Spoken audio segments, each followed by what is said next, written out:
ભગવાન જો આ રસ્તો ભાટુડિયાથી કુરુંગા જાય છે અને 100 ખેડૂનો માર્ગ છે, 2 ગામની હિમનો માર્ગ છે અને આને પૈસા ગાયચા વગર પંચાયતની કોઈ જાતની અમને ખેડૂને પૂછ્યા વગર મંજૂરી લીધા વગર આ કર્યું છે કામ. અને અટાણી અમારે ખેડૂને અહીંયા 5 થી 10 ટ્રેક્ટર પડ્યા છે પલ્લીકોર ઓલ્લીકોર. અને કાલ સાંજના 4 વાગ્યાના આ ખેડૂને બધાને હેરાન કરે છે. ક્યાંયથી એને માર્ગ કાઢી નથી દીધો, પૂછ્યું નથી. અને પંચાયતે કોઈ ઘાલમેલ કરી હોય તો અમને ખેડૂને કોઈને પૂછ્યું નથી.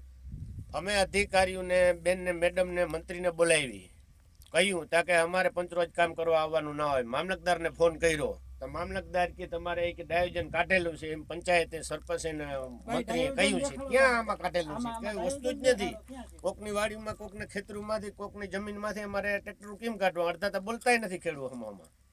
તો આમાંથી આ રસ્તો આને બંધ કરી દીધો છે. કઈ રીતના અમારે જવું અહીંયા? પરમિશન ક્યાંય લીધેલ નથી. ડાયરેક્ટ આને બધી રીતે આને છે ને ખોટું તદ્દન કર્યું છે. હાવ ખરાબો જમીન છે અને કાયદેસર ક્લિયર માર્ગ છે આખી જમીનનો.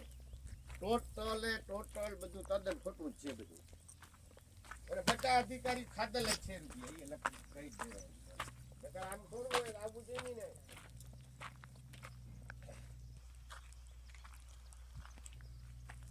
કઈ ડાયવર્જન જ કે નંબરે